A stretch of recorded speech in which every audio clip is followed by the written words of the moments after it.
Hey guys, Rimjaner here, bringing you another cast. This is going to be a Zerg versus Protoss in the map Cloud Kingdom. Today is February 22nd, and we are in the heart of the Swarm Beta. We're about 2 or 3 weeks away from the launch, and basically, right now the patches that are out are going to be what we'll see on the launch, minus a few changes here or there. Right now, there's a lot of things that you're going to see in the Protoss versus Zerg lineup. This is the Protoss versus, sorry, this is a Zerg versus randoms. That's why I'm going to be scouting here at 10. I'm going to see the Protoss player, and not all games are Forge Fast Expand. I find that any old strategy that worked in Wings of Liberty is not nearly as effective as it is in Heart of the Swarm. Of course, if you don't build any new units, there's actually not too much of a difference. But most old strategies are not that strong. So as you see here, it looks like he's going to go into Gateway. He does have 2 gases here, and I did scout that. We can check my view here. I did see him take 1 gas pretty early. So I know something crazy is going on, and I know he doesn't have a forge, so I was able to build that hatchery first, and then a spawning pool. So I did go 15 pool, 15 hatchery, 15 pool. And I'm actually going to go into the old Spanishiwa build. I'm not going to take any gases early, basically because he is only on 1 base, and he did grab Gateway first, and he does have all these gases here. So I know that there isn't going to be some sort of crazy expand too soon, so I'm going to defend with as many queens as I can. As we see here, he is going to pump out 2 stalkers, and he does have his mothership core down. If I did go pool first, I guess I got lucky because I did scout because he was random. If I did go pool first, I probably wouldn't have this all this creep here, or as many queens out. And fighting a mothership core with only 1 queen and stalkers is kind of tough. You do need some lings. I believe a queen will lose to a mothership core if... I think a queen will survive with like 1 shot or 2 shots left from a mothership core if it's fighting a mothership core straight up. But obviously, if 2 stalkers get some hits on it, it won't survive. So as we see here, I do see this. I think I see this actually. Yep. So I do see him finally taking his expansion. So I do know that he does have a gateway there with his expansion, and I think I scouted him with a ling quick, and I did see that starport coming up there. So when you do see a starport, you don't really need to what's the word? You don't need to panic. That's the thing. Don't build a bunch of spores like crazy. I'm taking my 3rd base. You can get your lair later. And really, what I'm going to do is drone up really hard, just because you are going to lose your overlords probably, depending on what he makes. And you do have queens, so you are going to be able to hold the base. You can make lings. You can make spines if you need to. But I'm going to drone hard because he doesn't have very many attacking units. He only has 3 gateways.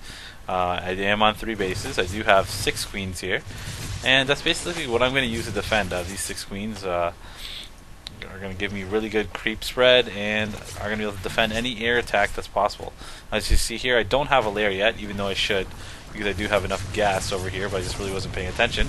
I was able to take out that Oracle, which is kind of expensive. We can check how much they actually cost. Oracle is 150, 150, so they aren't cheap. I was able to kill that. He is going to try to take out this hatchery. Mothership cores do basically no damage, so when they are attacking you, don't feel too alarmed to actually... They do less damage than a Zergling, and they're much, much slower, their speed. So, don't worry too much about them. And basically, I do have my 3rd there, and his 3rd is up. We can check the income tab here. I do have more workers than him, so I'm actually still ahead in the economy, as he didn't open Forge Fast Expand. Usually when they open Forge Fast Expand, you don't have more workers than your opponent until you get over the 50 or 60 mark. Then you actually will have more workers than him, but he obviously didn't go Forge Fast Expand.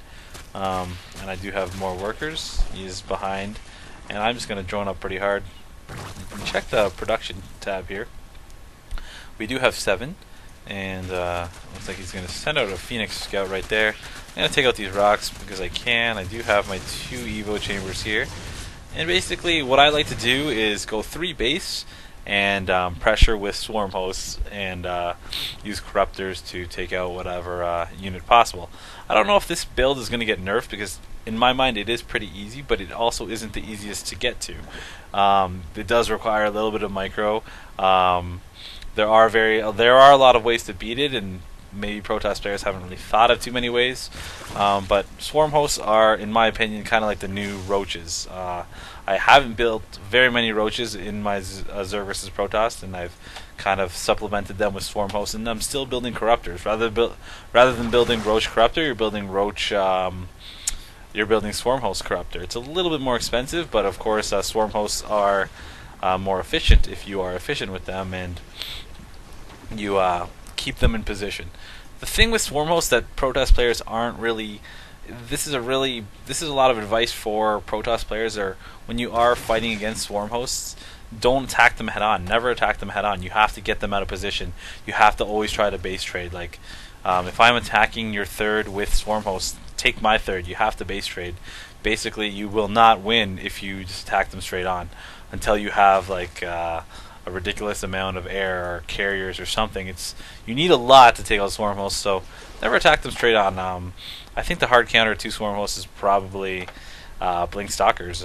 They're pretty efficient. If you just don't attack them head on, they can be all over the map, and swarm hosts are only really strong when they are in position. So in good position, siege positions, like for example up on this hill, to be able to attack down there. So I think if there's going to be some sort of buff, they're going to take out these enduring locusts or something.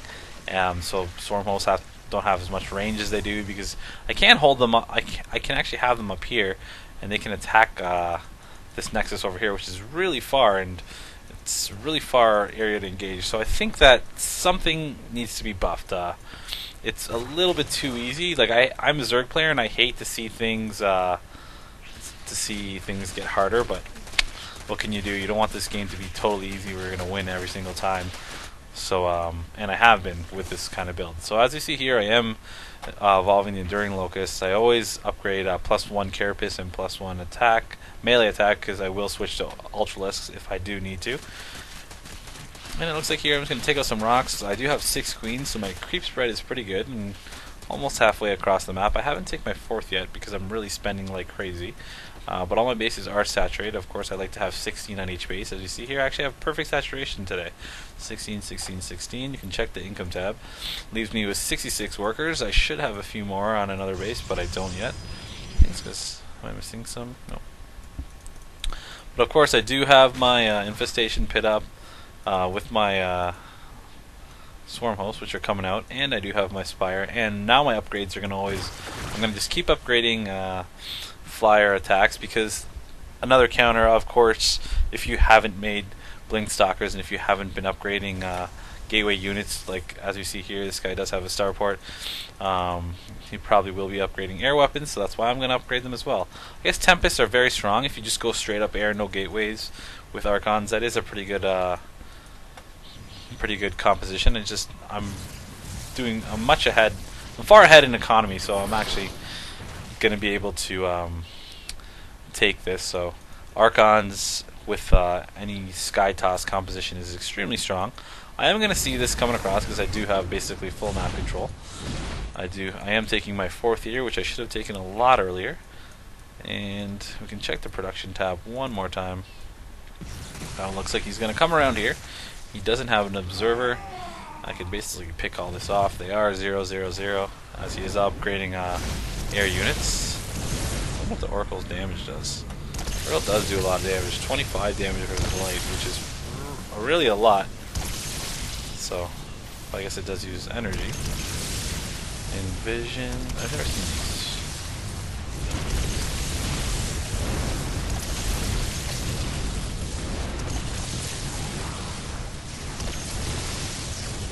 They're pretty strong oracles. I guess they're expensive. And as we see here, I do have some more swarm hosts at this base, and they're going to take out this little unit army here. And while he is looking at that, I am going to take out as many Void Rays as possible. You want to kill Void Rays before you kill Tempests. Tempests are much easier to deal with in large numbers than Void Rays. And Void Rays are, I believe they're stronger because of their attack speed versus Tempest attack speed, which is about 3 times as slow as a Void Ray. So go for Void Rays. What are the prices on these things? Void Ray is 250, 150, 300, 200. So they're both really expensive. So I don't know.